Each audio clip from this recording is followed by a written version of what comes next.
The 2023 India Wellness Index has revealed significant concerns regarding the overall well-being of individuals nationwide. According to the study, 1 out of every 3 individuals in India is facing stress and depression. Furthermore, the report highlights that a considerable 77% of Indians consistently encounter at least one stress symptom. Of particular concern is the observation that younger generations, notably Gen Z and millennials, are experiencing elevated levels of anxiety, decreased stamina, and higher rates of obesity. Maintaining a healthy work-life balance is important to many Indians, particularly millennials who often pursue hobbies outside of work. However, Gen Z individuals often struggle to find time for all their interests and obligations. Looking at all the data and statistics, it is clear that addressing stress is indeed not only crucial but also a top priority in today's world. It plays a pivotal role in maintaining both physical and mental health, optimizing productivity, and promoting overall well-being. So, what is stress? Hello, learners, and welcome to our course on mastering stress, building resilience, and well-being.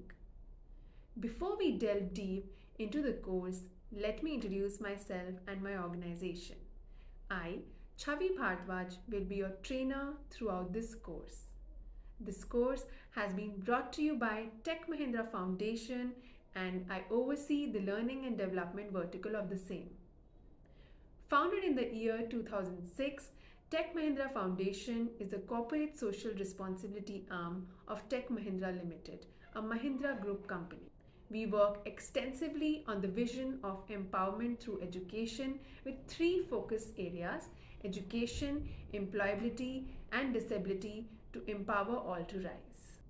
Imagine a student preparing for exams, or a parent juggling work and family responsibilities, or an employee facing tight deadlines. All these situations can lead to mental and physical challenges. Stress is the body's natural response to challenges and demands, preparing us to react quickly in threatening situations. It is an unavoidable part of our lives. While some stress can be beneficial, motivating us to perform at our best, too much or prolonged stress can have negative effects on our physical and mental health. We all keep talking about stress and anxiety in our daily lives, but do you know what is the difference between stress and anxiety? So, stress is a feeling of emotional or physical tension. It can come from any event or thought that makes you feel frustrated, angry, or nervous. Whereas anxiety is an emotional state characterized by a sense of worry, fear, and unease. It is a reaction to the stress, but sometimes can occur without any cause too. The big difference between stress and anxiety is that stress usually happens because of a certain reason, like a specific problem or situation. When that problem gets solved, your stress goes away. For example, you might feel stressed because you have an important test coming up, or because you have to take care of your kids while working from home. In both cases, there is a clear reason for your stress. Once the test is done or your kids go back to daycare, your stress starts to fade. But sometimes stress can stick around for a long time, like when you have a really demanding job or constant family issues. Even though stress and anxiety are not the same, they can be related. Sometimes stress can lead to anxiety. So if you are really stressed about a big move, like a new job or moving into a new city, you might start feeling anxious even when there is no clear reason for it. Let's talk about Arun now. He is about to start his new job and is going through a roller coaster of emotions. Since the past week, he has been feeling excited, sometimes nervous, and is not able to sleep properly. His parents are telling him not to take stress, but the mixed emotions won't go. Finally, after joining the job, he became normal. What do you think? Was Arun stressed? Not all stress is bad for us. Stress can actually be a good thing as long as it's not causing a negative effect on us. In fact, Hans Selye introduced the concept of stress having two categories: distress and eustress. Distress is stress that negatively affects you, and eustress is the stress that has a positive effect on you. Eustress is what energizes us and motivates us to make a change. It gives us a positive outlook and makes us capable of overcoming obstacles and sickness. Here, Arun was going through positive stress. Take a second and think about what works as a eustress for you. Is it exercising, practicing mindfulness, watching TED Talks, or listening to music? Distress is a continuous experience of feeling overwhelmed, oppressed, and behind in our responsibilities. It is all-encompassing sense of being imposed upon by difficulties with no light at the end of the tunnel. Examples of distress include financial difficulties, conflicts in relationships, excessive obligations, managing or chronic illness, or experiencing trauma. Eustress is the other form of stress that is positive and beneficial. We may feel challenged, but the sources of stress are opportunities that are meaningful to us. Eustress helps provide us with energy and motivation to meet our responsibilities and achieve our goals. Examples of eustress include graduating from college, getting married, receiving a promotion, or changing jobs. Let's delve into the causes of stress. It can stem from diverse sources such as suppressed emotions, loss of loved one, social pressure like bullying, financial constraints, and weight of societal expectations.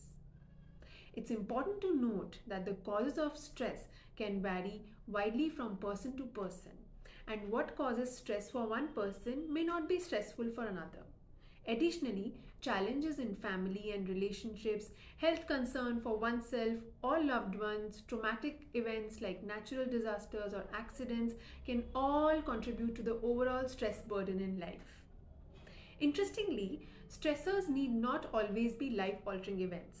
It can also arise from daily hassles such as having a lengthy weekend to-do list, preparing for a crucial work meeting, or facing an impending project deadline. Sometimes we may not be sure of the cause of stress, but through our body language and emotions, we can identify the signs of stress. Stress can affect our body, our behaviors, our feelings, and our thoughts. Some physical signs of stress include tense muscles, rapid breathing and heart rate, headaches, difficulty sleeping well, and fatigue. Behavioral changes can manifest as withdrawing from others, feeling restless, or turning to substances like alcohol, cigarettes, or drugs. Emotional changes may include feelings of worry, confusion, anger, or irritability, as well as a sense of helplessness. Cognitive changes can involve difficulties concentrating or remembering things, a loss of self-confidence, and developing a negative attitude towards oneself and life in general. After understanding about stress, let's now understand how we can manage stress. Effective stress management helps you break the stress patterns and be happier, healthier, and productive. Some ways of how you can cope up is by doing regular or more physical activity, because when you're stressed, moving your body consistently may help reduce stress levels and improve mood. Avoid eating junk and high sugar food. Minimize spending too much time in front of screens as it leads to lower psychological well-being. Spend time with friends and family. Practice yoga and also do meditation. Another way to cope up with stress is building resilience. Being resilient means the ability to deal with and handle difficulties. The resilience zone introduces the three zones as a way of understanding how our body operates. The three zones are the high zone, the low zone, and the resilient zone or OK zone. Our body can be in one of the three zones. The resilient zone or OK zone is our zone of well being where we feel calm and alert and where we feel more in control and better able to take decisions. Sometimes we get bumped out of our resilient zone by life events. If we get stuck in a high zone, we are in the state of hyperarousal. We may feel anxious, angry, nervous, agitated, afraid, and frustrated.